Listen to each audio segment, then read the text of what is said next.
Tere tulemast kuulama podcasti Küllalt. Mina olen Mairi ja minuga on siin täna Aet Annist. Tere, Aet! Tere, Mairi!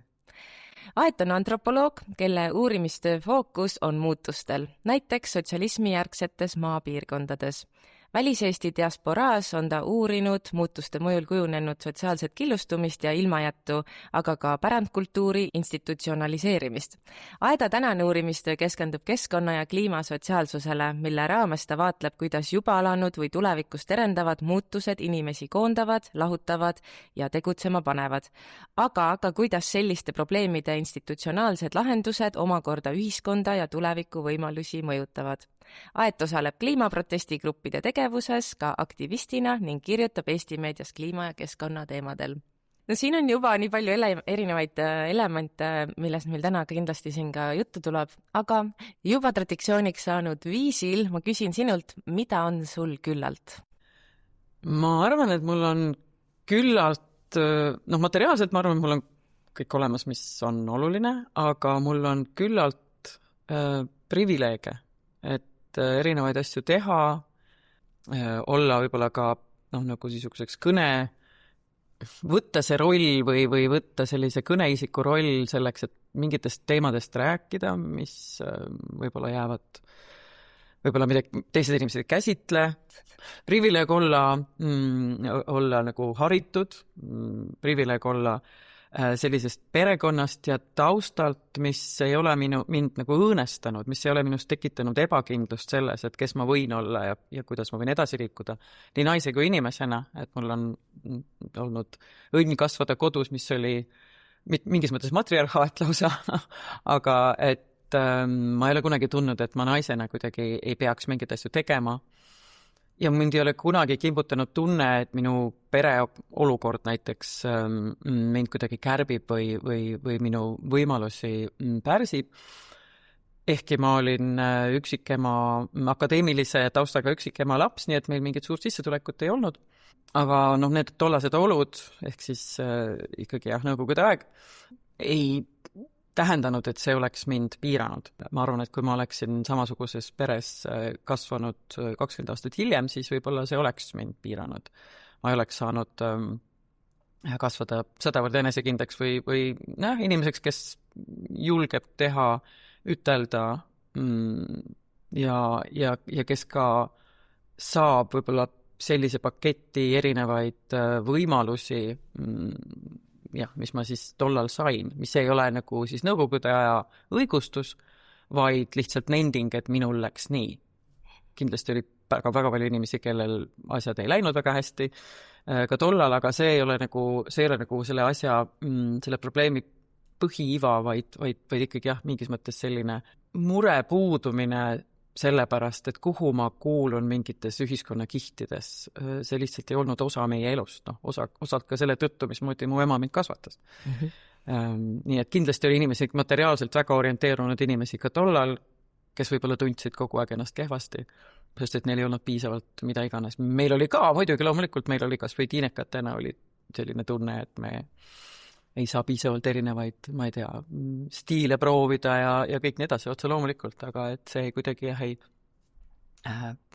pärssinud inimeseks arenemist, vähemalt minu puhul. Need privileegid, ma arvan, on väga olulised olnud, et neid on mul tänaseni küllalt.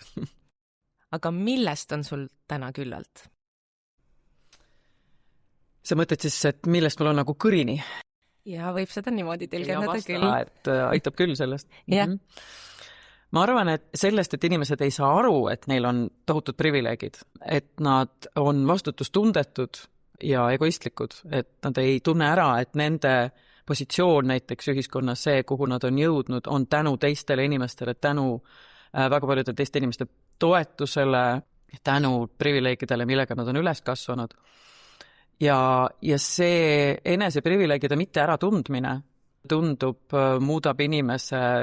ülbemaks ja egoistlikumaks, kui me võib-olla niikuinii igaüks natukene on, aga et see kuidagi võimendab seda, et mul on sellest nagu kõrini ja selle tagajärgedest on mul väga kõrini, ehk siis sellest üldisest ühiskondlikust sellisest vastutustundetusest ja egoismist, mis ei võimalda meil näha seda, kuidas osad inimesed kannatavad tänastes oludes väga ka meie enda ühiskonnas, rääkimata siis sellest, kui palju kannatusi on kaugemates paikades, kuhu on kohale jõudnud kliimamuutuse tagajärjed juba või kus on muidugi samal ajal sageli kolonialismi endiselt püsivad mõjud ja nii edasi, nii edasi. See privileegi teema on väga põnev ja huvitav just sellest perspektiivist, et mulle tundub nii-öelda neutraalselt vaadates, mis toimub mujal, no ma ei tea, Lääne-Euroopas näiteks, kui palju seal inimesed ja noored just lähevad tihti tänavatele protestima ja meie Eestis väga harva tegelikult protestime. Ja see on, öeldakse, et check your privilege, et nii-öelda vaata üle oma privileeg, et mingites kontekstides, aga nüüd kuskil öeldakse, et act your privilege, et tegelikult kasuta oma seda privileegi ja tegutse sellest lähtuvalt, et sul on privileeg kuskil arvata või midagi muuta, et kuidas sa seda näed, et kuidas me peaksime siis käituma ja oma privileegi kasutama või tegelikult sa ütlesid, et me üldse ei tea, et meil on privileeg. Et me endiselt arvame ju, et me oleme siin Eestis vaene Ida-Euroopa riik ja me ei saa aru, et see, et kus me oleme täna, on väga suur privileeg. Jah, et selle privileegi teadvustamine ühest küljest, ma arvan, et osad inimesed teavad sisimas küll, see on 2 erinevat tasandit, üks on ühiskondlik privileeg, et me ühiskonnana oleme suhteliselt privilegeeritud, kuigi me sellest aru ei saa siin Eestis, et see Ida-Euroopa ja mis iganes on niisugune, et see tegelikult ei ole meie elu niimoodi pärssiv ja kärpiv kui väga paljudes teistes kohtades, aga et ma arvan, et see individuaalne privilegeeritus on natuke teine teema, et indiviidina oma privileegi äratundmine, ma arvan, on mitte nagu kogemata, vaid kuidagi peaaegu et teadlikult, et ma võtsin seda põhjendust enda edule näiteks sellest, et kui väärikas ja väärtuslik ma isikuna olen, mitte sellest, missugustest oludest ma tulen, mis hoobilt kohe tähendab, et need, kes siis edukad ei ole, on kuidagi indiviididena vähem väärtuslikud sellise mõtteviisi puhul või sellise mõtteviisi järgi, sest et nad ei ole ise nii edukad ja ise sisemiselt ei ole suutnud ennast endale mingit kõrget positsiooni välja võidelda, kui tegelikult on probleem süsteemne, struktuurne ja nad ei ole seda saanud teha sellepärast, missugune see struktuur on ja kus nemad selles struktuuris on paiknenud. Aga kui me mõtleme protestidele, siis võrdluseks on hästi hea tuua siia Inglismaad, kus protestikultuur on hästi pika ajalooga ja kus kliimaprotestijad väga arvestatav osa on vanemad inimesed ja täiesti selgelt on seal see just nimelt selline privileegi äratundmine, et meie oleme oma elu edukalt ära elanud, me oleme saavutanud, mida me soovisime saavutada või kuhu me potentsiaalselt oleksime niikuinii võinud jõuda ja nüüd meie võime minna tänavatele ja see ei ohusta meid. Me nagu arvame, et esmajärjekorras peaksid tänavatele minema noored, mida nad väga sageli teevad, siis eriti niisuguse represseerivama riigi puhul võib see tähendada, et nende noorte tulevikuvõimalused saavad keerulisemad olema, sest et neil on mis iganes mingid vanglakaristused või muud niisugused probleemid korraga kukil selle tõttu, et nad osalesid protestidel. Paraku tundub, et väga paljudes riikides on protestide kontrollimine on üha süvenemas. Nii et ka Inglismaal on uued seadused vastu võetud, et protestijate niisugust nagu võimalust häält teha ja mõjutada otseselt neid, kes tegelikult on probleemi allikaks, nagu näiteks fossiilkütuse firmad, neid on üha keerulisemaks muutunud. Nii et pole ime sellistes tingimustes, et inimesed lähevad kunstisaalidesse ja teevad seal niisugusi väga suurt meediakära tekitavaid proteste, isegi kui see on mitmes mõttes probleemne ja tundub väga äärmuslik. Ma arvan, et meil peaks mitte ainult noored mõtlema oma privileegidele, vaid just ka ülejäänud vanuse ja ühiskonnarühmad, kellel on juba päris mugav positsioon ühiskonnas ja kes ei pea nagu muretsema, et nad sellise tegevusega midagi olulist peaksid kaotama. Ehkki on ka erinevaid viise, kuidas seda pärssida, kui ikka riik korralikult represseerivaks muutub, siis ei ole keegi nagu kaitstud. Mis on ka põhjus, miks me peaksime mõtlema, et see, et me täna saame tänavatele minna, on privileeg ise. ja et me peame seda kaitsma, et me peame kogu aeg mõtlema sellele, kuidas kindlasti tagada, et inimestel on see hääleõigus, et nad saavad kui riigile või mis tahes muudele võimuorganitele, mis ei pruugi olla riik ainult, vaid ka näiteks väga võimsad ettevõtted, et me saame neile vastu astuda. Ja kui riik hakkab kuskilt otsast kärpima meile võib-olla vastuvõetamatute poliitiliste gruppide protestiõigust, mille üle me võime sel hetkel nagu rõõmsalt käsi hõõruda, tegelikult me peaksime vastupidi muutuma väga murelikuks ja leidma, et seda ei tohiks ühelgi juhul lasta riigil teha, sest või mis tahes jällegi teistel sellistel võimsatel tegijatel ühiskonnas takistada seda protestimise võimalust, sest et järgmised oleme meie, kes me ise usume enda väärtuslikesse eesmärkidesse ja leiame, et nendel on kõik õigused tänavatele tulla nende ideedega. Aga jah, et me oleme juba lasknud varem kellelegi teisele tropi suhu toppida ja järgmised võime olla vabalt meie. Nii et selle eest tuleb võidelda tegelikult, et meil see õigus oleks ja säiliks ja et nagu kas see mõtlemine oleks miski, millega me julgeme tegeleda. Mul oli naljakas kogemus paar aastat tagasi ühe koolidesse mineva niisuguse kliimateadlikkuse tõstmise projekti osana vestlesime me siis nagu õpetajatega sellest, et kuidas koolides kliimateadlikkust tõsta, kuidas noorteni viia teadmisi, meil olid selles projektis töös kaasas klimatoloogid, ökoloogid, aga ka sotsiaal- ja humanitaarteadlased. Ja me mainisime seal kellegagi koos, et ühe olulise osana võiks õpetada noortele protestikultuuri. Kuidas protestida, mismoodi maailmas on protestitud, mis mõju on protestidel ja nii edasi. Ja eriti õpetajate hulgas tekitas see suurt ärevust, sest et neile tundus, et koolidesse tahetakse tuua mingisugust sellist mõtlemisviisi, mis võib ka õpetajaid endid võib-olla ohustada või üldse siis nagu tekitada niisuguse väga vastalise ja probleemse noorte seltskonna. Ja me siis püüdsime seletada, et tegelikult see on vale lähenemine ja et sellepärast ei peaks niimoodi muretsema. Vastupidi, kui seda õpetada niimoodi süsteemselt koolis, siis ilmselt see protestikultuur areneb palju vägivallatumaks ja teistega arvestavamaks kui see, kui me lihtsalt laseme asjadel omasoodu minna ja lõpuks erakordselt vihaseks saanud inimesed lihtsalt lähevad tänavatele ja hakkavad prügikaste põletama või mida iganes aknad sisse peksma. Et protestikultuuril on täiesti oma erinevad võimalused, kuidas olla osa niisugusest ühiskondlikust debatist, kuidas panustada väga pikaajalistesse muutustesse, mida näiteks poliitikas osaledes ei pruugi üldse saavutada, sest poliitika on enamasti väga lühiajalise orientatsiooniga ja selle tõttu peab kodanikuühiskond muu hulgas siis ka protestide kaudu tulema juurde ja survestama poliitikuid pikemaajaliselt mõtlema. Siin sa puudutasid seda protestikultuuri õpetamist ja minu arust see on tegelikult väga oluline, sest et meil on ju ajalooliselt päris pikk aeg, kus meil ei olnud protestikultuuri, et sa ei saanud minna kuskile ja öelda, et midagi ei sobi või koordineerida kaaskodanikega midagi, eks ole, et seda protestikultuuri kindlasti tuleks õpetama hakata või vähemalt ka ja kas või ka täiskasvanute seas, sest ma praegu mõtlen, et kui palju ma ise olen kuskil käinud Eestis protestimas ja neid kordi on, nagu ma saan ühel käel need kokku lugeda, võib-olla on ka asi nii-öelda minus, et ma saan minna õpetajate toetuseks seisma Riigikogu ette, aga üldiselt see me ei kogu tuhandeid inimesi, et võib-olla kõige hilisem selline suurem rahvakogunemine oli siis, kui Ukrainas algas sõda ja siis inimesed tulid toetuseks, eks ole, see oli päris suur hulk inimesi Vabaduse väljakul, ma ei mäleta, see oli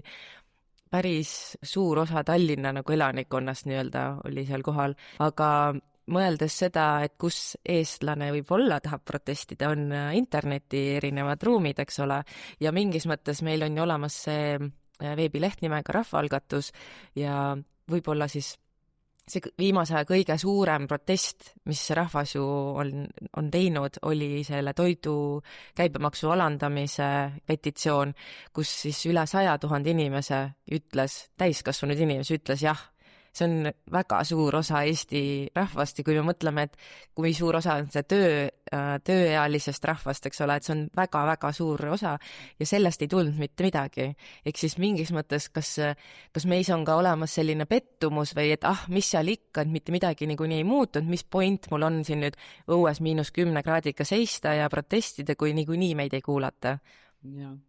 Nõus ja noh, see niisugune olukord, kus ei reageerita inimeste niisugusele õrnale vihjele, et kuulge, et me tahaksime, et miski oleks teisiti. 100 000 inimest on kirjutanud alla millelegi, lihtsalt kirjutanud alla, aga see arv ise on suur sõnum, on ju. Ma tahtsin öelda, et Ukraina toetusavaldus on väga omapärane, väga teistsugune nähtus, sest see ei ole protest iseendast, see on lihtsalt selle toe näitamine, millel on see protesti omadus võib-olla selle tõttu, et teoorias võiks need hulgad, rahva hulgad erinevates maailma paikades kuidagi nagu tekitada mingi sellise üldise niisuguse zeitgeisti kuidagi mõjutada, et vaata nüüd ka Putin, mis siin toimub, et keegi ei ole sinuga nõus, aga loomulikult see on niisugune, tegelikult täiesti ehe näide sellisest täiesti lootusetust kaasusest, kus keegi, kelle suunas see on mõeldud, ei pruugi seda isegi, sellest mitte mingisugust, ei teki mingit huvi sellega kuidagi suhestud. Aga et selliste petitsioonide allkirjastamise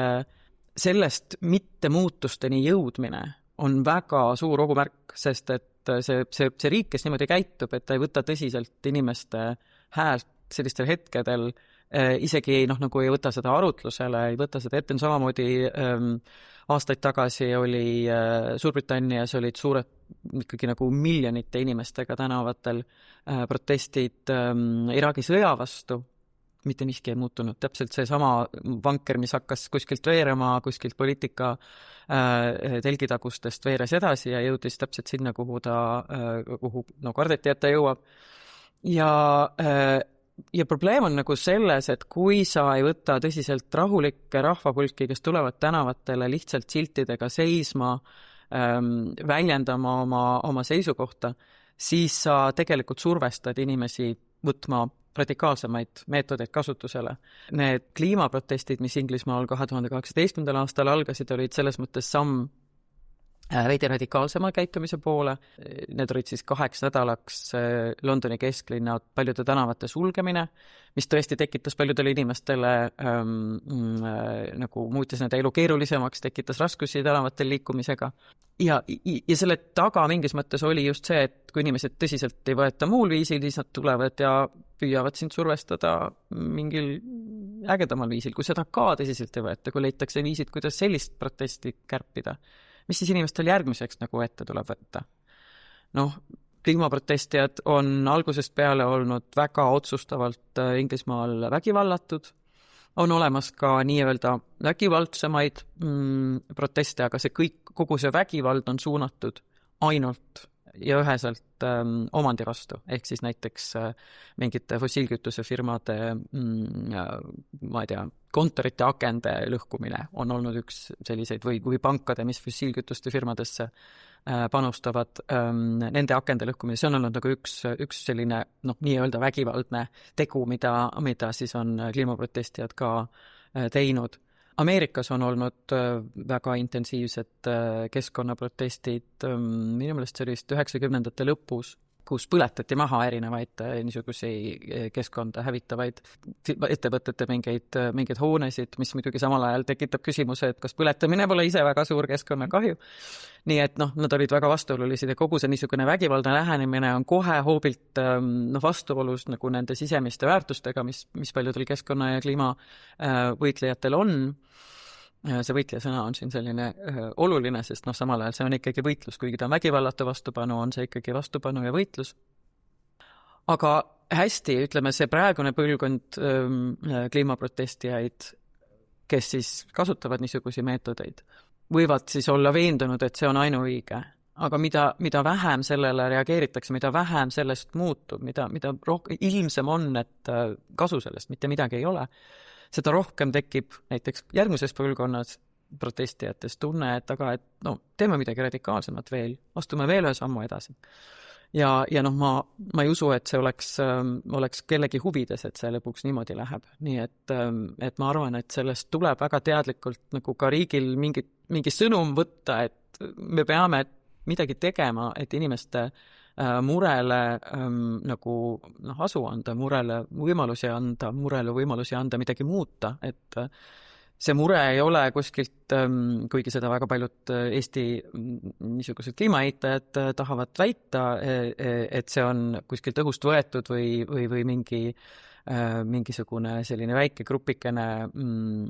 mingite isekate huvidega teadlasi, mis näitab, et need inimesed ilmselgelt teaduse toimimist ei mõista, seda, kuidas teadus töötab, sellest aru ei saa. Selle mure taga on teadus. Me teame, me näeme fakte, meil on laua peal faktid, millest mul veel küllalt on sellest, et inimesed faktidest nagu aru ei saa, et sa vaatad seda, mis toimub Lõuna-Euroopas iga aasta üha rohkem ja rohkem, üha selgemalt, missugused kuumalained seal aset leiavad, missugused põuad tabavad Vahemereäärseid piirkondi.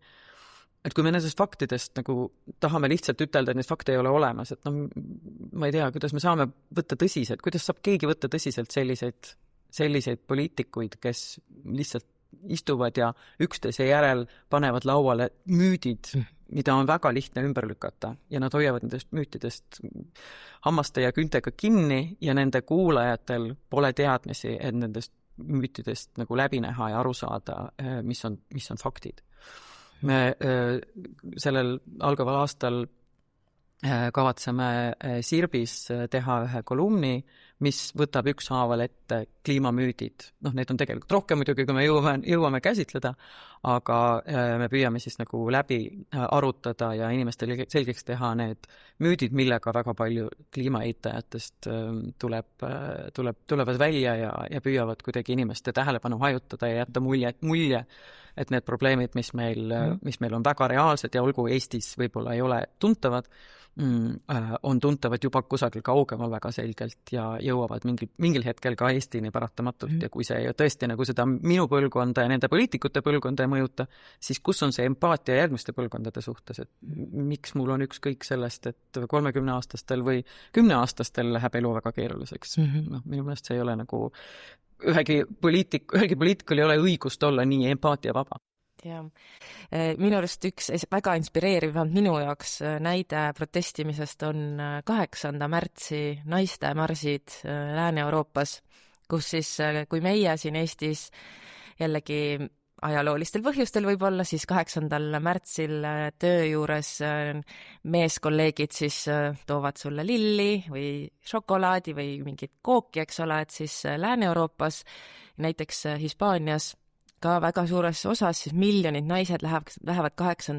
märtsil tänavatele marssima ja siis naiste õiguste eest. Ja see on selles mõttes ka selline solidaarne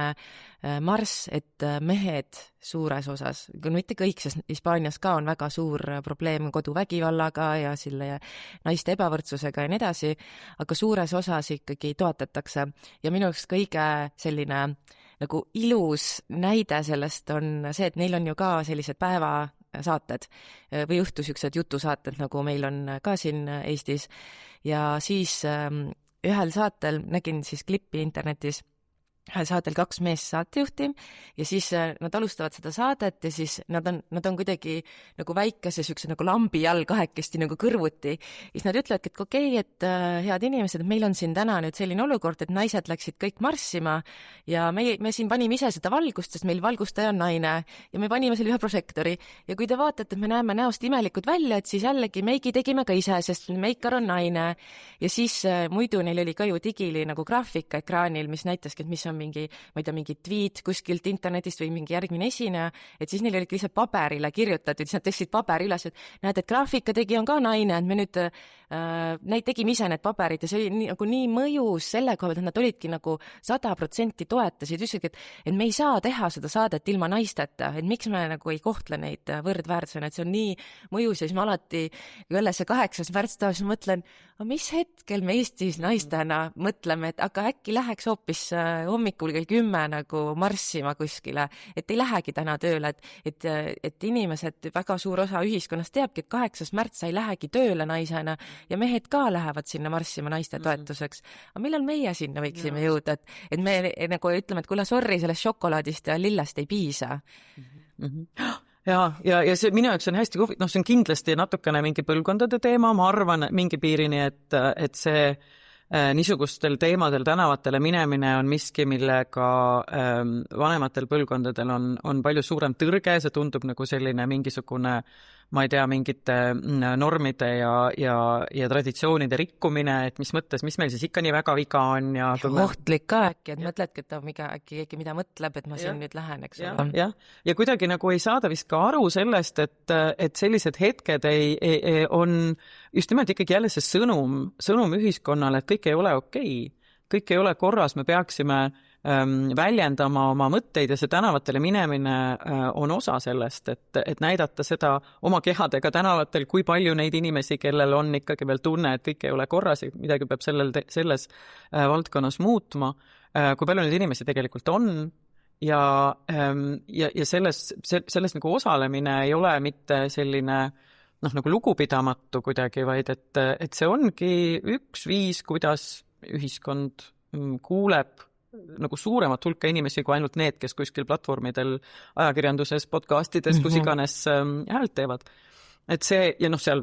nendel mis iganes protestidel on kindlasti kõik need inimesed koos, eks ole, need niisugused aktivistid mingitel, kellel on muidu ka hääle tegemise võimalus, need on ju ka seal. Ja mulle tundub, et võib-olla see on miski, mis on muutumises ja see on ehk midagi, mida äkki nooremad hakkavad julgema rohkem teha. Ja samas on hästi kummaline, et meil need vanemad põlvkonnad seda ei tee või ei oska teha või ei taha enam teha, mõeldes sellele, kuidas 90ndate alguses, 80ndate lõpus, kuidas Eesti tegelikult ju ennast protestide kaudu vabaks laulis ja seisis ja lehvitas ja mingid sõnumeid, mingid särke tehes ja plakateid valmistades, et meil on tegelikult see kultuur ju oleme ajaloost täiesti olemas, aga me oleme kuidagi otsustanud, et nii, see suur eesmärk sai nüüd saavutatud ja ülejäänud eesmärgid on sellised tühised, on ju. Või siis natukene on diskrediteerinud protestide väärtust ka see, kuidas ajakirjandus neid on kujutanud, mis on muidugi igal pool nii, ka Inglismaal on protestijate kujutamine ajakirjanduses väga sageli väga ebaadekvaatne ja ebaõiglane.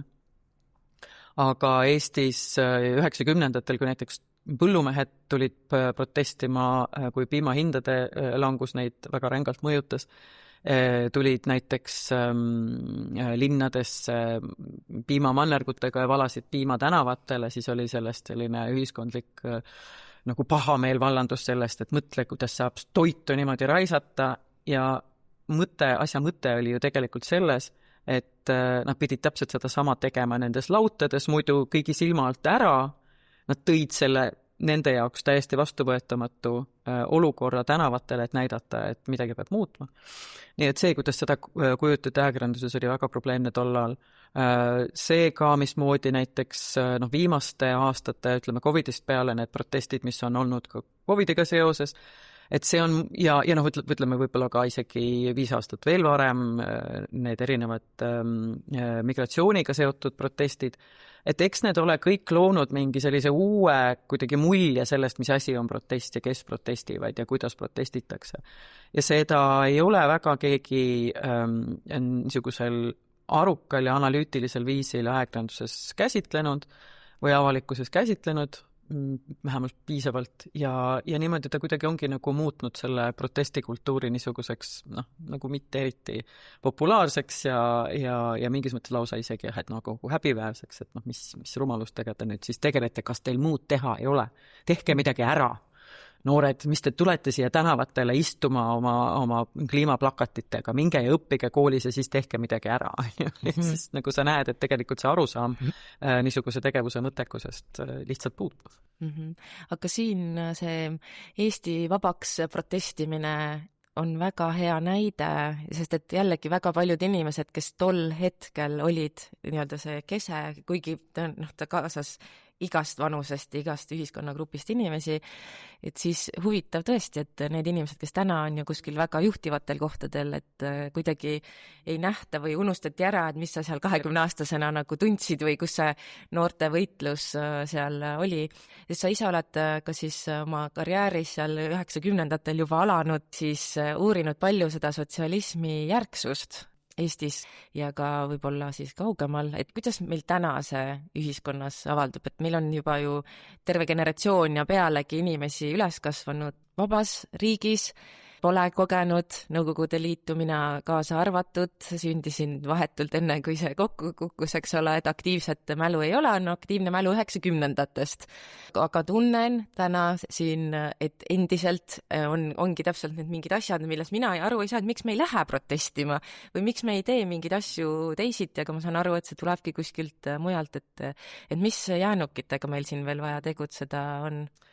Nende jäänukitega on selles mõttes, ma arvan, hästi oluline vahet teha, et kas tegemist on sotsialismi jäänukitega või tegemist on sellega, mismoodi sotsialismile järgnenud protsessid, kombineerudes sellega, mis mulje meil on sellest, mis oli üldse sotsialism ja mitte ainult mulje, vaid nagu reaalne elatud kogemus sellest, mida siis Nõukogude Liit sotsialismi sildi all meile pakkus. et kuidas hoopis see mõjutab tervet rida asju, nii et ma arvan, et mingis mõttes ei ole me mitte siin vastamisi sotsialismi jäänukitega, vaid me oleme vastamisi sellega, kuidas pärast 90-ndaid saabunud muutused, kuidas need lagundasid ära inimestevahelised suhted. Ja minu uurimistöö leidis aset küll juba 10 aastat pärast seda, kui need muutused algasid, aga selleks ajaks oligi välja kujunenud nagu väga selgelt juba niisugune lagunenud suhetega fragmenteerunud ühiskond, kus inimestel polnud enam viise, kuidas koos olla. On näiteid siis palun. Jaa, minu doktoritöö oli siis, mille ma tegin Inglismaa ühes ülikoolis, University College Londonis, praeguseks üle 20 aasta tagasi, aga et see uurimistöö sellel teemal oli ikkagi, nagu ma viisin selle uurimistöö läbi Eestis, 2 niinimetatud keskuskülas, endistes kolhoosi ja sovhoosi keskustes, suurte majadega niisugustes keskustes, kus siis inimesed elasid 2-3 korrustelistes suurtes majades. Nii et mingis mõttes nagu natuke selline linnalik keskkond, aga neid oli siis nõukogude ajal olid nad enamasti töötasid kõik kas siis kolhoosis või sovhoosis koos, neid sidusid, need töösuhted, neid sidusid tegelikult ka nõukogude ühiskonnast tekivad probleemid, sealhulgas siis see, et oli vaja näiteks mingit kaupa leida, defitsiiti kuskilt välja ajada, milleks oli ka vaja suhteid inimestega hoida. Nii et need inimesed olid nagu erinevate funktsionaalsete, aga ka niisuguste emotsionaalsete suhete kaudu tihedalt seotud. Ja 90-ndatel toimus kolhooside, sovhooside kadumine niivõrd järsult ja kiiresti, et kui me vaatame neid erinevaid niisugusi eluvaldkondi, siis erinevaid majanduse osi, siis näiteks põllumajanduses on see krahh, töö kadumine, töökohtade kadumine erakordselt järsk, et see on nagu selline tõsine kukkumine auku. Ühtegi mingit uut sellist asendajat ei teki, ehkki tollases ajas arutatakse hästi palju selle üle, kuidas hakkavad tulema tagasi kõik need põlistalud, inimesed saavad tagasi oma vanavanemate talud, mis nõukogude ajal ära võeti. Ja kuidagi lööb õitsele selline uus niisugune talumajandus nii-öelda, mis loomulikult ei toimunud, sest et selleks ajaks 90-ndateks on kogu majandus teistsugune ja mingid 20-30-ndate niisugust talumajapidamist ei saagi enam kuskilt tekkida. Ja need uued majandid või uued niisugused ettevõtted, põllundusettevõtted, need esiteks nad arenevad aeglaselt ja teiseks keegi nendest ei hoidnud tööl enam sellist kogust inimesi, osad mehhaniseerimise tõttu, osad koondumise tõttu, kokkutõmbamise tõttu, sest et väga palju toodangut tuli mujalt juba. Nii et toimub nagu tohutu krahh ja selle krahhi tõttu inimesed kaotavad mitte ainult töö, vaid nad kaotavad ka need sotsiaalsed suhted, mis neil eelnevalt siis nendes töökohtades olid, aga nad endiselt elavad nendes külades, nad on endiselt kõrvuti. Ja nende 90ndate jooksul hakkavad siis osad nendest inimestest, kes on siiamaani elanud kõrvuti, käinud enam-vähem ühesuguse palgaga töökohal, osad hakkavad kuidagi eest ära minema ja osad jäävad maha. Väga sageli eest ära lähevad need, kellel on juba nõukogude ajal mingi teatud mõttes parem positsioon, nad on mingid erispetsialistid, elavad ka võib-olla kohati kolhoosi antud eramajades või ka ise ehitatud, aga ikkagi nagu selle kolhoosikorra ajal. Ja kindlasti nad on tublid inimesed, nagu see ei olegi nagu küsimus, vaid küsimus on selles, et mismoodi see uus olukord, kus osad osutuvad juba nagu väga selgelt ka rahaliselt edukaks ja osad jäävad tööta ja on ega nagu täiesti sügaval augus. Mismoodi sa nüüd siis nagu toimid kogukonnana edasi? Et sa ei toimigi kogukonnana enam. Tekib individualism, eks ole? Jah, sa nagu saad kõiki asju teha, kui sul on raha indiviidina. Sul ei ole vaja enam teiste inimeste tuge selleks, et saada mingit kaupa, jumal tänatud, miks mõttes on küll totakas, et sa pead siis mingi teise inimese kaudu saama teada, et kusagil on kempsupaberit müügis, ongi jabur. Aga lisaks niisugustele igapäevastele väga positiivsetele muutustele on seal all peidus terve rida niisugusi väga probleemseid muutusi, muuhulgas näiteks see, kuidas inimühiskonnas üldiselt on väga oluline võrdne vahetus. See, kui ma saan teise inimesega võrdsel tasandil suhelda erinevates aspektides, väga lihtne näide on näiteks kinkimine, eks ole, et me kingime kellelegi midagi ja enamasti meile kingitakse tagasi midagi enam-vähem võrdväärset. Ei ole niimoodi, et mina kingin mingisuguse täiesti mõttetu plastmassist tüki kellelegi ja mulle siis vastatakse kuldkaela keega. Et enamasti on need vahetused nende inimeste suhete ja nende inimeste positsioonide ja muu sellise kaudu enam-vähem võrdsed. Ja korraga on inimesed olukorras, kus nad ei saa niisugusi võrdseid vahetusi enam igapäevaselt teha, kus neil pole ühest küljest vahendeid, et vastata kellegi niisugusele võib-olla natuke luksuslikumale kingitusele. Ja see tekitab pingeid ja inimesed soovivad sellistest pingetest eemalduda ja need suhted ei ole enam sellised pingevabad, meeldivad võrdsete inimeste vahelised suhted. Ja see eemaldumine seisneb siis selles, et inimesed lihtsalt korraga ei käida enam sünnipäevadel. Nendes külades kurdeti selle üle väga palju, et jah, et varem meil oli kogu aeg peod ja sünnipäevad. Nüüd me enam ei käi, sest et esiteks on see kallis, teiseks on see kuidagi siuke, et ma nagu ei tea, mida kinkida. Vanemate inimeste varasem panus sellesse niisugustesse vahetustesse võis olla näiteks, ma ei tea, kootud sokk või sisse tehtud mingi tore seenehoidis. 90ndatel, 2000ndatel erinevalt tänasest muutuvad need korraga väärtusetuks. Mis ma selle niisuguse mõttetu mingi villasokikesega, mille mingi vanaproua on kokku kudunud, mis ma sellega ikka teen, ma lähen poodi ja ostan mingi palju ägedama asja. Ma mäletan ka, kes 90ndatel ka vanaema kinkis, ma ei tea, jõuludeks või sünnipäevaks mingi kootud vesti, mis asja, ma olen nagu mingi 7 aasta, mis ma teen mingi mõttetu kootud vestiga, eks ole, et sa pigem tahtsidki mingit Furbit ja Barbit ja ma ei tea, mis asjad olid maas ja täna oled mingi, oh my god, kui mul oleks vanaema kootud vest, eks ole, et aga enam ei ole vanaema, kes vesti kooks. Täpselt, ja see enam selge mahu, mis 7-aastasele Jah, täpselt nii ja see oli nagu periood, kus oli see hästi-hästi valus. Ma unustasin ära, mis see alge küsimus oli, sellepärast, et tegelikult ma tahtsin lõpuks jõuda ringiga tagasi selle algse küsimuse juurde, aga nüüd see on mul peast läbi. Ma küsisin sellest sotsialismi jäänukite kohta, et mis meil jäänud on ja siis sa ütlesid, et meil on need päris jäänukid ja siis mängujäänukid. Just, et ei selles mõttes nagu jäänukid, millest me arvame, et nendest kõik on põhjustatud, aga et tegelikult on suur osa sellistest muutustest seotud just nende sotsialismi järgsete jäänukitega. Aga et see kõik on samas kuidagi nagu läbi põimunud nendest hinnangutest, mis on seotud jälle sellise negatiivse stigmaga nõukogude ajaga, sealhulgas siis see, et kui keegi hakkama ei saa, siis ta on nõukogude jäänuk, tal on mingid nõukogude aegsed hoiakud, tal on niisugune kolhoosniku suhtumine asjadesse. ja see, et kuidas maaelu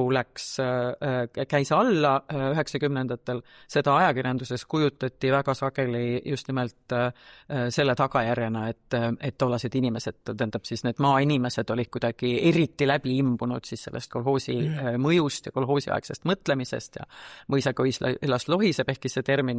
nagu viitab sellele, et see suhtumine on palju pikaajalisem ja on seotud hoopis mingite võimusuhetega. See kuidagi ununeb seda metafoori kasutades, aga sellega viidati sellele, et inimestel on nagu ükskõik sellisest varast ja tegelikult räägite sellest just ka sellest, nendest terminites, et ühisvara on miski, millesse inimesed suhtuvad ükskõikselt. Ma arvan, et see on palju-palju keerulisem, kuidas ja miks nõukogudeaegne ükskõiksus selle kolhoosivara suhtes selline oli, nagu ta oli. Aga selle argumendiga on, ausalt ütles tänaseni endiselt räägitakse igasugusest sellistest ühistuliikumisest, ühistulisest tegevusest kuidagi nagu niisuguse kerge ninakirtsutusega ja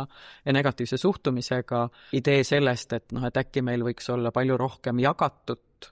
mis iganes, et meil ei ole mitte igal ühel näiteks majas oma isiklikku pesumasinat, vaid meil on maja keldris 3-4 jagatud pesumasinat, mis võtaks kohe ressurssi palju vähemaks, need oleks pidevalt kasutuses, kasutult seisev, tühjalt seisnev pesumasin võib-olla, hea küll, kui sul on suur pere, siis ta on ikkagi palju käigus ja osadel juhtkudel ei pruugi see töötada, et arusaadav, see peakski olema piisavalt nagu paindlik, et see paindumatus on üks põhjus, miks nõukogudeaegsed niisugused ühislahendused ei töötanud, sest et kuidagi suhtumine oli selline, et kõik peavad mahtuma mingisse karpi, otse loomulikult inimesed ei mahu karpi, aga täna oleme nagu teises olukorras, kus täpselt nagu sa enne ütlesid, et on niisugune nagu ainult individualistlikud lahendused on need õiged lahendused ja ühislahendused on, ma ütleksin, et nüüd küll muutumas see suhtumine kindlasti on, aga et need ühistulised lahendused on olnud nagu pikalt väga niisuguse negatiivse alatooniga selle tõttu, et meil on see nõukogudeaegne hõng endiselt hõljub kõigi nende teemade kohal. Aga siis ütleme, et 2000-ndate alguses maal elavad inimesed olidki, need suhted olid lõhutud, nad olid kuidagi ise omapäi jäetud, kellelgi õnnestus siis sealt nii-öelda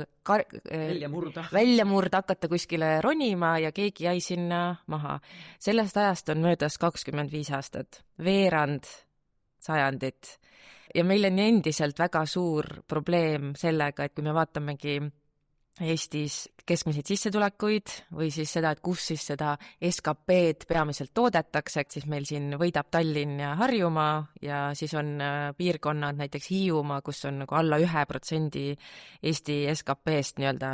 seda väärtust luuakse.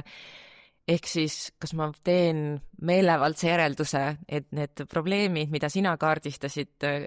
25 aastat tagasi, et tegelikult meil on veel need samad probleemid lihtsalt moodsamas võtmes võib-olla. Need on alles väga paljudest piirkondadest samasugusel kujul ja inimeste omavaheline suhtlemine on väga pärsitud.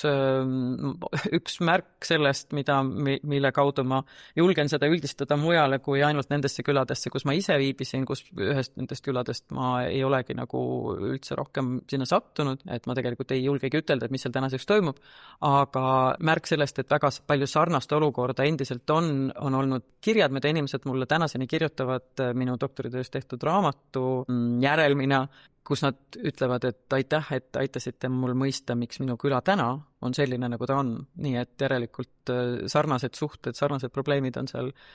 kohe kindlasti endiselt paljudes kohtades alles, aga samal ajal kahtlemata on seal terve rida uusi probleeme. Külad on jooksnud tühjaks, paratamatult, sest et kui me mõtleme, et inimesed on niisugustesse olukordadesse pandud, siis nad lihtsalt saavad ka lahkuda nendest küladest väga kergesti, sest et neid ei seo seal enam mitte miski. Et lootus leida kusagil mujal vähemalt töö või mingid uued võimalused ja uued sotsiaalsed suhted on inimestes olemas. Huvitaval kombel osadest piirkondadest sageli lahkuti mitte siis lähimasse suurlinna või isegi Tallinna, vaid välismaale. Et kui juba minna, siis mis seal ikka, siis lähme veel kaugemale ja siis on lootust äkki rohkem midagi teenida. nii et seal on nagu terve rida uusi probleeme sellele lisaks, mis siis nagu 2000-ndate alguses aset leiavad. Ja uued tagajärjed omakorda tekitavad jälle mingid uued olud ja hoiakud, uued poliitilised tuuled puhuvad nendes maapiirkondades, mis tol ajal olid Rahvaliidu poolt sageli, poliitiliselt siis hääletasid, on tänaseks mingis mõttes Rahvaliidu kaudu tekkinud EKRE pooldajad ja paraku tähendab see ka seda, et meil on maainimesed endiselt siis justkui nagu niisuguse urbaanse intellektuaali jaoks kuidagi sellise negatiivse sildiga, et nüüd nad on siis nagu siis sellised mingid EKRE pooldajad. Seal on väga sageli jällegi mingisugused selged kohalikud põhjused, miks inimesed teevad selliseid poliitilisi valikuid. Asjakohane sellisel teemal. Ma olen rusikaga vastu laulda. Yeah. Et jah, et seal on toimunud kahtlemata muutus, aga mingisugused jõujooned sellest ajast kuidagi on ikkagi, sa nagu näed seda rada, mida mööda inimesed on jõudnud siia, kus nad tänaseks on, ja need süüdistused, mis neile osaks saavad täna, need, kes süüdistavad neid valedes poliitilistes valikutes, peaks natukene hoolikamalt vaatama, et mis on siis need põhjused, et need valikud on niisuguseks osutunud. Ja hoiak maainimesse kui mingisuguste valede mõtlemisviiside või mustritega inimestesse on siis lihtsalt nüüd uut nägu, aga see on endine, et nagu 90-ndatel nii täna on mingid sildid, mida me kasutame selleks, et meile poliitiliselt mitte vastuvõetavaid seisukohti halvustada ja neid inimesi kuidagi nullida, selle asemel, et aru saada, mis need põhjused on ja mõtelda, et äkki me peaksime ühiskonnana läbi mõtlema, kuidas saaks nende inimeste elusid väärtustada nii siis koha peal kui ka üldisemalt ühiskonnas ja võtta nende häält kuulda ja nende muresid nagu mõista, mis ei tähenda samal ajal, et peaks nagu kuidagi ainult sellisel viisil tegema, nagu võib-olla nende poolt alla neelatud poliitiliste konksude otsas olevad õngitsejad arvavad, või mitte konksu otsas, vaid konksu nööri ja õnge otsas olevad vastaspoole. Aga sa rääkisid ka, et meil on mingi rada, mida mööda me oleme siin tulnud, vahepeal oleme teinud mingit korrektuure, kui nii võib väita, aga et teadlase ja antropoloogina, et kas sa näed ka, et kuhu see rada meid edasi viib või mida me tegema peaksime siis, et ollagi ühiskonnana sidusam, tugevam, kaasavam, õiglasem, just selles mõttes, et meil on ju ka siin, iibeprobleeme me nagu ei lahka, aga meil on siin selles suhtes iibeprobleemid nagu ülejäänud Euroopas ja muudes piirkondades ja me peamegi mõistma, et me oleme väike riik, kohati habras, kohati tugev, aga et me ei saagi kedagi maha jätta, et igaüks siin, meile meeldib ka öelda, et igaüks on oma õnnesepp, eks ole, aga et sina praegu siin ju meile nagu räägidki seda, et ei ole et asi ei ole selles, et sa oled halb sepp. See ei ole ainult selles, et sa oled halb sepp, vaid mis võib olla ka mingi element, et mõni sepp on kindlasti kehvem kui teine, aga see pole nii oluline, kui tal puudub sepikoda. Meil on nagu suured muutused ühiskonnas toimumas mingis mõttes, võib-olla ongi, keegi tahab, et neid muutuseid ei toimuks, keegi tahab, et midagi toimuks ja muutuks, aga et kuhu me siit edasi peaksime liikuma, et sa ütlesidki, et me peaksimegi ka siis nii-öelda riigi ja otsustajate tasandil inimesed peaksid vaatamagi, et kuidas me võtame need maapiirkonna inimesed ja kaasame need ja et mis me siis tegema peaksime või kes mida tegema peaks? Selle iibe teema juurde korraks tagasi tulles tahaks ütelda seda, et jah, et see on oluline probleem, aga kui me keskendume sellele, kuidas võimalikult rohkem lapsukesi on ja samal ajal nagu sellele üldse ei keskendu, et nii olemasolevad lapsed kui täiskasvanud ei läheks nagu kaotsi nii-öelda ühiskonna jaoks selle kaudu, et nad tegelikult ei osale selles ühiskonnas, et mis meil siis nagu on sellest, et meil on mingi tohutu hulk inimesi, kes tegelikult tunnevad ennast nagu kõrvalejäetuna ühiskonnast, et see ei ole ju ka kindlasti õige asi. Ma tahtsin korraks veel tulla ka tagasi selle SKP ja Hiiumaa ja Tallinna erinevuse juurde, et jah, et meil on siis Hiiumaa, eks ole, nagu siis SKP-sse ei panusta, kuna see viis, kuidas SKP-d arvestatakse, on otseselt rahapõhine, siis see ei tähenda tingimata, et Hiiumaal on kuidagi mingi halb elu, vaid vastupidi, võib-olla seal on inimestel väga hästi, sest nad saavad kogukonnana üksteist toetades ja raha vahenduseta toimuvaid vahetusi tehes hästi hakkama. Et ma arvan, aga seda me ei tea, sest seda uudistes ei kirjutata, et näed, et Hiiumaa inimeste eluga rahulolu on nagu 2 punkti, Harjumaal on 0,5, et kust see tuleb, eks ole, et seda meil ei kajastata või seda ei uuritata. On meil puudulik ja see on üks asi, millega võiks nagu hakata liikuma kuhugile suunda, mis võimaldab meil üldse nagu hinnata ühiskonda natukene teistmoodi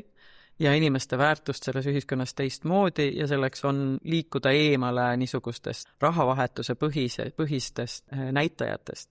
Mis see annab meile tegelikult see teadmine, et mingisuguse autoõnnetuse tagajärjel keegi haiglas tekitas ühiskonnas raharingluse 10 000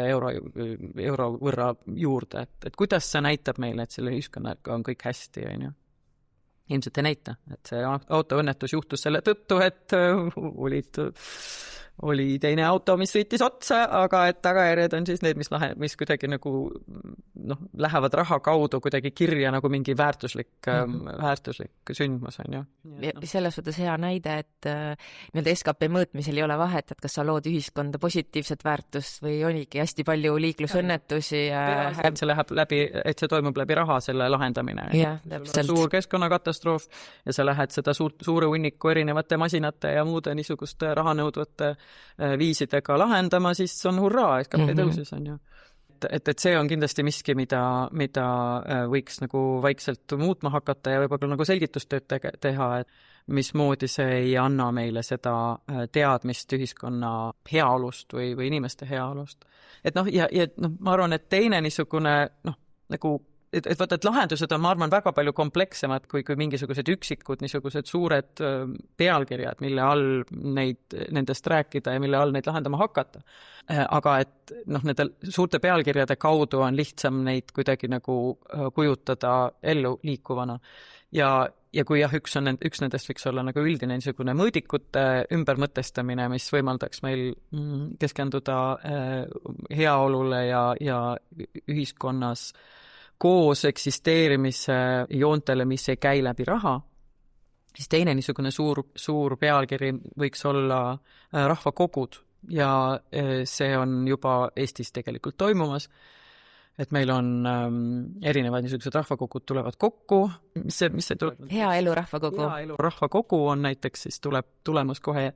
mis on suurepärane näide sellest, kuidas tuua kokku inimesi väga erinevatelt elualadelt, sõltumata nendelt poliitilistest eelistustest, et arutada selle üle, kuidas me saaksime paremini olla, kuidas me saaksime ühiskonnana paremini toimida. Ja ma arvan, et see ongi nagu paratamatult üks tee, kuidas muuta praegust olukorda, kus osad inimesed tunnevad ennast kõrvale jäänuna, selle tõttu on väga kergesti valmis minema kaasa niisuguste poliitiliste jõududega, mille eesmärgiks on polariseerida, mille eesmärgiks on õõnestada Eesti ühiskonda ja ütelda, et siin on kõik valesti. Kindlasti ongi väga palju asju, mis on valesti, aga neid peaks siis üritama koos lahendada, mitte ütelda umbes, et nii anname nüüd siis Eesti, nagu ma ei tea, näiteks Putinile üle või mis need lahendused nagu kohati tulevad mõnedelt poliitilistelt huultelt. Ja mulle tundub, et ka siin see suur pealkiri rahvakogu on ehk nagu kõige selgem silt, aga et selle all peaks toimuma väga palju erinevaid protsesse, mille hulgas on ikkagi ka, nagu peaks protestikultuuri õpetama, nii peaks koos arutamise ja lahendusteni jõudmise kultuuri õpetama koolis. Võib-olla peaks seda tegema ka erinevatel täiskasvanu koolituste kaudu, mida ma arvan, et ka natuke tehakse ja need rahvakogud on ka õppimise kohad. Aga et see peaks olema nagu veel suuremal alusel. Et me tõesti koos jõuaksime mingisuguste lahendusteni ja oleksime nagu kindlad nende lahenduste juures neid ka poliitikutele edasi andes, sest et praegusel hetkel tundub, et üha enam liigume me ühiskondadesse nii läbi selle, et me näeme, kuidas proteste ignoreeritakse, eks ole, 100 000 inimese petitsiooni allkirju ignoreeritakse, nii näeme me ka seda, kuidas tegelikult põhilised otsustajad tunduvad olevat need, kellel on kõige rohkem raha, ühest küljest suunavad nad meediat ja meediahoiakuid ja teisest küljest teevad nad lihtsalt mingid otsused tänu oma rahale ära ja muutused tänu oma rahale ära, millesse teised inimesed ei ole mitte millegagi panustanud. Ja ma arvan, et siin on veel üks võimalus või veel üks selline suur pealkiri, mille alla võiks nagu, mille võiks läbi mõtelda või mille kaudu võiks mingite muutusteni jõuda ja see on töökohtade muutmine niisuguseks kooperatiivipõhisemaks. Erinevate töötajate osaluse kaudu võiksid kõik töökohad olla need punktid, kus niisugust tüüpi osalusdemokraatia saaks nagu kujunema hakata. Selle asemel, et on mingi üksik CEO või board of CEO, mis iganes nagu tähtsate ninade selline komitee,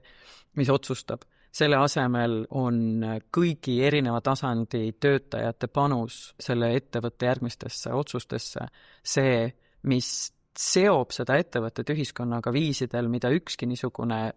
üksik tähtsa firmajuhi juhitud ettevõte ei suuda. Et nii see firma juht kui firma juhatus on väga sageli sarnase sotsiaalse taustaga, võib-olla ka väga paljude muude sarnaste joontega grupp inimesi, mis tähendab, et nad ka näiteks elavad mingis sarnases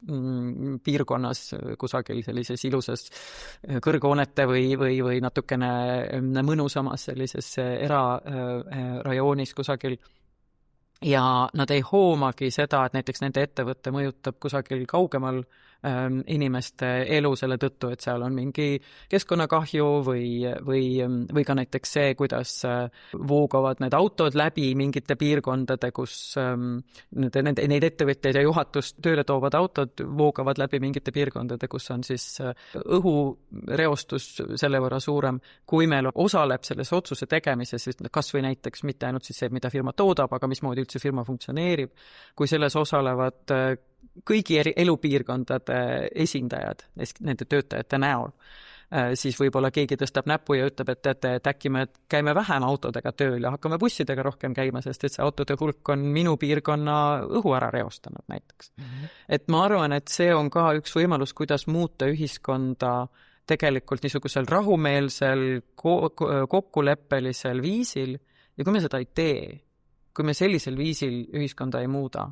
siis mina küll ei kujuta ette, et järgmise 20 aasta jooksul ei toimu niisugust krahhi, mille tagajärjed on vägivaldsed. Et me peame seda ennetama sellega, et me teeme täna väga olulisi teistsuguseid otsuseid. Ja võtame kõikide tasandite inimesi kuulda. Selle ettevõtetesse iga tasandi töötajate arvamusi või anda neile ka otsustusõigust, et sellega seoses mul tuli meelde näide, mis ma just hiljuti lugesin, et ühes ettevõttes, ma ei tea, kas nad tegid hambapastat tootsid, ja siis neil oli selline probleem, et sellel tootmisliinil olid mingi pappkarbid vist, kus hambapasta pidi minema, aga mingil põhjusel siis osad pappkarbid olid tühjad ja siis neil juhtuski see, et nad nagu pakkisid kõik karbid ära, et kes seal nagu liini lõpus oli ja siis võiski juhtuda, et see tagasiside on, et kuskil olid tühjad karbid. Ja see oli ilmselgelt neile halb ja efektiivsus ja kõik niisugused asjad, eks ole. Ja siis nad palkasid mingi konsultatsioonifirma mingite suurte summadest siis uurima, et kus ja miks siis on kuskil tühjad ja kuidas seda probleemi lahendada. Ja kulutavad siis palju raha selle peale ja siis mingi hetk siis selles protsessis ühtäkki see hambapasta nagu nende kastide see efektiivsus suureneb ja neid kaebuseid tuleb palju vähem. Konsultatsioonifirma on segadused, aga me pole midagi teinudki veel, et oleme lihtsalt arveid saadnud, et kus see lahendus siis tuleb. Ja lahendus oligi selles, et üks naisterahvas liini ääres, kes siis seal kuidagi vastutas selle liini eest, oligi pannud lihtsalt selle konveier selle lindi kõrvale ühe suure puhuri, mis siis puhus piisavalt tugevalt, et kui oligi seal tühi hambapasta karp või see tuub, või mitte tuub, aga see pakend seal ümber, siis ta puhus selle sealt vahelt lihtsalt ära. Ja see oli tema, mõtlesin, et mul oli see nagu probleem ja ma lahendasin selle ära, aga tema ei olnud kaasatud sinna kuskil otsustusprotsessi või sinna juhatuse tasandele, eks tegelikult ma arvan, et Eestis ka väga paljud ettevõtted, ükskõik mis protsessid saaksid olla palju tugevamad ja sellised säilenõtkemad läbi selle, kui me tegelikult annaksime võimaluse inimestel kaasa mõelda ja rääkida. Ja kahjuks ma ei teagi jällegi, kas see tuleb meie ajaloost, et me kuidagi ongi, et sa oled selles nagu kõrges positsioonis ja siis sina pead nüüd üksinda otsustama, sest sul on see nagu positsioon, et me kuidagi ei mõtle, et aga mis oleks, kui me koos mõtleks selle lahenduse välja, olenemata sellest, et mis tasandil sa seda tööd teed. Ja ma olen mõelnud niimoodi, et mul on lausa kahju nendest firmajuhtidest ja juhatustest, et nad istuvad seal selle sama mingisuguse grupikesega, väga sarnaste mõtetega tegelikult, kõigest kindlasti nad on seal nutikad ja innovaatilised, aga kui palju rohkem seda võiks tulla sisse siis, kui me õpime suuremaks muutma seda lauda, mille ümber inimesed arutavad, et kuidas me edasi liigume, mis oleks need sellised huvitavad innovaatilised lahendused. Tõepoolest lihtsalt mingi liinitööline, mis me temaga, on ju. Ja vastupidi, sealt tuleb mingisugune väga-väga asjalik praktiline lahendus. Miks ei peaks? See, et sa ei ole mingis juhatuses või sa ei ole firmajuht või sa ei ole ettevõtja, ei tähenda, et inimene on loll. Täpselt. Ja lollus on üldse selline väga kahtlane sõna, millega minu meelest tehakse väga palju halba. Et tegelikult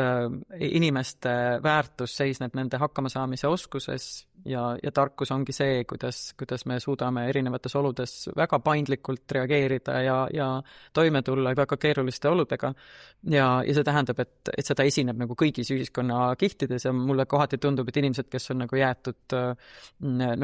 mingis mõttes mida kehvemad olud, seda leidlikum ja paindlikum sa oled sunnitud olema, nii et järelikult seal on väga palju väärtuslikke oskusi, väärtuslikku mõtlemist, kui ma mõtlen ka jälle nende samadele maainimestele, kes on pidanud üha kehvemaks muutuvates oludes kogu aeg toime tulema, kõik asjad lähevad järjest ära, kõik erinevad teenused kaovad ja sa pead ikkagi hakkama saama, kui nutikad seal ollakse ja kuidas me seda üldse ei näe, me ei too seda üldse nagu esile.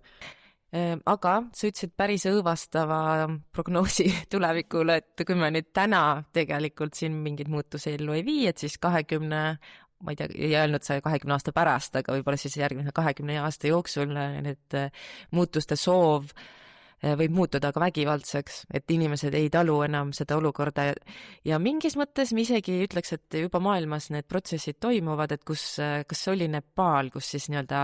Gen Z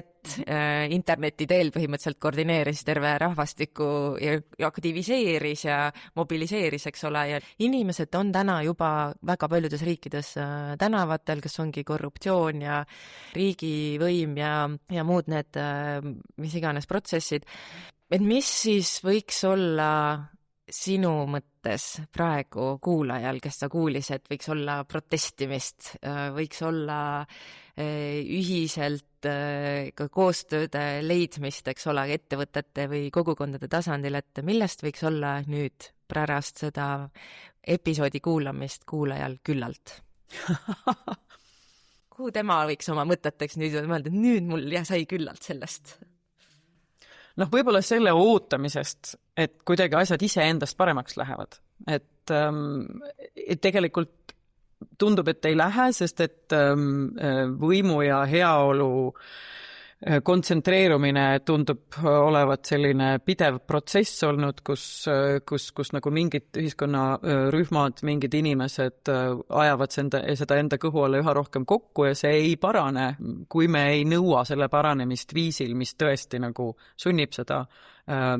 süsteemi muutma. Et ma ei lähe isegi praegu siia majandusliku süsteemi, kuigi need on väga tihedalt seotud omavahel majanduslik ja poliitiline, vaid lihtsalt see poliitiline viis, kuidas tegelikult demokraatia praegusel kujul ei ole piisav, sest et need poliitikute kaudu toimiv demokraatia ei tundu tegevat seda, mida meil vaja on, sest et poliitikud on väga paljud hoopiski ärimeeste taskus, kellel paraku on kasumi ja iseenda huvid ainutähtsad ja nad endiselt ei ole suutnud aru saada, et ega mitte mingi raha ei osta sulle teistsugust planeeti ja teistsugust tulevikku selle läbi, kui sa planeedi ära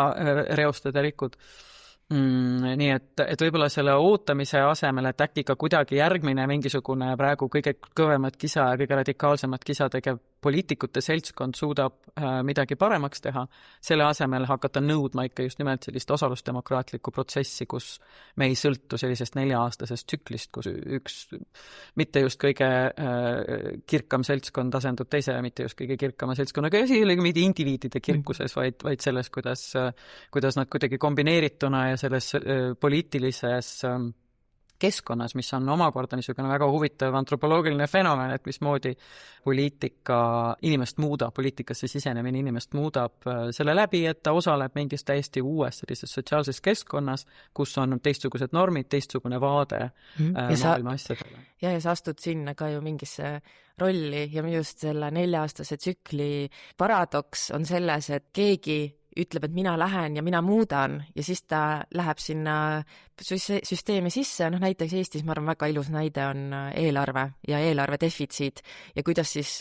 opositsioonis olevad erakonnad saavad, mis iganes hetkel, kes on seal opositsioonis, ütleb, et mina lähen ja mina teen paremini, kuidas nii halvasti tehakse ja siis ta läheb, saab selle eelarve ülevaate ja ongi okei, aga ei olegi midagi teha, kas võta laenu või tõsta makse ja siis sa ise nagu teed neid sama asja, mida sa ennem kritiseerisid, et see on ka minu arust üks asi, mida me täna ei mõista, et ükskõik mis poliitiku sa sinna valid, ta läheb seda sama asja ellu viima, mida kõik eelnevad 20-30 aastat on põhimõtteliselt tehtud, eks ole. Just, ja see on nüüd palju suurem tasand või näide sellest samast, millest me ennem rääkisime, kui juhatuse ja firmajuhi tasandist on siin meil siis nagu riiklikult samamoodi, et sul on nagu mingi väike grupikene inimesi, 100 ja 1, eks ole, on siis need, kelles peaks väljenduma kogu siis ühiskonna innovaatilisus, mõtlemisvõime, lahenduste leidmise võime ja ta ju ei väljendu. Ja vastupidi, see poliitiline keskkond lausa pärsib seda, suunab inimesed, kes poliitikasse sisenevad mingitesse väikestesse lahtritesse. Ja muidugi loomulikult nad suhtlevad teiste inimestega väljaspool poliitikadega, ma ei arva, et nad lähevad mingisugusesse pimedasse tuppa ja enam kellegagi ei suhtle, aga see ei jõua nendesse poliitilistesse lahendustesse, sest et on nagu väga sügavad rajad on juba ees, kuidas asju teha ja nendest väljuda ja millegi väga teistsuguse innovaatilise, sotsiaalselt innovaatilise, ma tahaks rõhutada, sellise asjaga välja tulemine takerdub igasuguste niisuguste kõhkluste, kahtluste taha, veendumuse taha, et oi ei, inimesed seda küll teha niimoodi ei soovi, mis ei pruugi üldse tõsi olla. Mitmed uurimused maailmast näitavad seda, et inimesed on palju rohkem valmis muutusteks, näiteks tulevikuriskide maandamise nimel, looduse hoidmise nimel, kui poliitikud arvavad või me ka ise kollektiivselt tundume arvavat enda kohta ja see ei pruugi üldse tõsi olla. Et teadust peaks ka kaasama igal juhul, nii sotsiaalteadust kui kõiki muid teadusi nende lahenduste otsimisel. Nii et ma arvan, et see on vale viis, kuidas ühiskond toimib. Et me lihtsalt niisugusel viisil me ei leia neid lahendusi, mida on täna eriti niisuguses väga keerulises olukorras vaja ja need lahendused võivad peituda kõigis nendes inimestes, keda me täna ei kuula ja kes jäävad sellise hääletuspõhise demokraatia ukse taha oma mõtetega. Ehk siis innovatsioon ei tule sellest, et ma küsin tehisaru käest uusi äriideid, vaid innovatsioon võib sellest tulla, et ma kutsun laua taha 5 inimest, kes muidu kokku ei saaks. Sain õigesti, võtsin õige inspiratsiooni sellest. Ma arvan, et sinnapoole see asi kisub, aga ka ühtlasi see, et innovatsioonil peaks olema natukene teistmoodi mõtestatud eesmärk, et kui meie innovatsioonid siiamaani nagu Jason Hickel mingis oma intervjuus mainis, kui meie tänased innovatsioonid on keskendunud sellele, et luua uus toode, mis siis toob kellelegi kasumit, peaks olema innovatsioonide fookus sellele, kuidas paremini ühiskonda toimima panna, nii et see on jätkusuutlik, nii et see jõuab kõigi inimesteni. Ja miks on vaja kõigi inimesteni jõuda, sest et kui me ei jõua kõigi inimesteni, siis on meil rahulolematu seltskond, kes varem või hiljem hakkab õõnestama seda ilusat ühiskonda, mida me püüame üles ehitada, nii et see on väga oluline mis tahes selliste muutuste puhul, et me ikkagi nagu tõesti mõtleksime selle, et me peame kaasama kõiki. Paratamatult on seal alati mingi kadu, aga et eesmärk peaks olema selline. Me hakkame jõudma lõppu ja ma tahaksin küsida, et kui nüüd kuulajal on tekkinud sügavam huvi mõistagi näiteks sinu doktoritöö tulemusi, sellist sotsiaalset mahajäämust või siis protestikultuuri loomist, kas sul on soovitada mõnda allikat, et kas midagi lugeda, kuulata, vaadata, mingit autorit uurida? Enda raamatut näiteks võiksid küll siin öelda oma raamatu pealkirja, kus seda leida? Seda, ma arvan, tänaseks saab leida ainult raamatukogudest, et trükista on oma maas ja uus trükk kiputakse mitte sellist tüüpi teostel tegema, õpikutel küll. Ma soovitan kindlasti antropoloogia õpikuga tutvuda. Meil oli uus trükk tuli 2023, teine trükk tuli siis välja sotsiaal- ja kultuurantropoloogia õpikul, mille ma paljude kolleegidega koos siis koostasin ja Maarja Kaaristega koos. Kutsusime kokku erinevad autorid ja see on kindlasti selline hea ülevaade sellesse, kuidas üldse ühiskonda laiemalt mõista. Antropoloogia õpik kõrgkoolidele oli selle nimi. Just, siis sotsiaal- ja kultuurantropoloogia õpik kõrgkoolidele. Nii et õpikust võib ka alustada. Nii, aga sinu enda raamat? Minu enda raamatu pealkiri on siis Otsides kogukonda sotsialismi järgses Keskuskülas vist oli pealkiri. Ja see avaldati 2011, nii et praegu on ta ainult raamatukogudes. Ja mul oli väga tore, sel suvel oli väga tore kogemus, kus üks inimene ütles, et see oli üks väga huvitav raamat, see oli samaaegselt nii väga naljakas kui väga kurb. Nii et kui te soovite nii nalja kui natukene kurbust, siis seal on need mõlemad olemas. Ja protestikultuurist ma olen, eesti keeles on sellest kirjutatud suhteliselt vähe, ma olen kirjutanud natukene artikleid Vikerkaares ja küllap ajakirjanduses, nii et minu nimega kindlasti leiab mingi osa neid üles internetist, aga neid autoreid, kellega tasuks tutvuda, on kindlasti veel palju, seesama Jason Hickel, kelle raamat anti välja vist, ma ei tea, kas sel või eelmisel aastal eesti keeles ka, väärib kahtlemata tutvumist. Teema, mis võiks, või niisugune asi, millega minu arust üldiselt peaks tegelema laiemalt ühiskonnas, ehk siis selline süsteemne mõtlemine, ka sellel teemal on välja antud raamat Medowsi süsteemi mõtlemise alused. Need eesti keeles on tegelikult päris palju erinevat väärtkirjandust, millega tasub tutvuda, mis paneb meid mõistma ühiskonda natukene kuidagi nagu põhjalikumal ja süsteemsemal viisil, kui me võib-olla näeme sellises Eesti avalikkuses meedias enamasti käsitletavat. Kindlasti ma soovitan väga David Vengrove ja David Graeberi raamatut Kõigi asjade koidik, inimkonna uus ajalugu, mis on eesti keeles olemas ja ei maksa heituda sellest paksusest, et see kas või kui muuks aega ja jaksu ei ole, siis sissejuhatuse ja väljajuhatuse läbilugemisestki piisaks, et anda nagu mingi uus selline tõesti nagu mingis mõttes maailma ja mõtlemist muutev võimalus oma ajule. Et on väga-väga eriline ja väärtuslik raamat, mis on õnneks eesti keeles olemas ja väga kiiresti avaldatud selle originaali järel. Nii et jaa, eesti keeles on tegelikult tänaseks olemas väga palju väärtuslikku kirjandust, mis meid aitab. Et ma isegi ingliskeelsesse maailma ei tahaks praegu minna, kuigi need on kõik tegelikult ju inglise keele tõlk. Väga head soovitused. Aitäh sulle, ma arvan, et siin ongi põnev otsad kokku tõmmatud, sa oled andnud väga palju mõttetoitu, et mis mõtteid siit edasi võiks uurida või kas või enda jaoks mõelda ja eks siis ega kuulaja saab ise otsustada, mis ta nende mõtetega teeb. Nii et aitäh sulle su aja eest. Aitäh meile kutsumast. Ja see oli Tasahääling küllalt, kuulake meid jälle.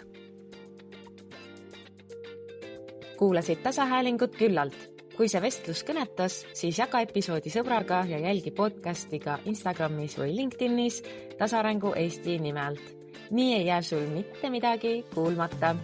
Tšau, tšau!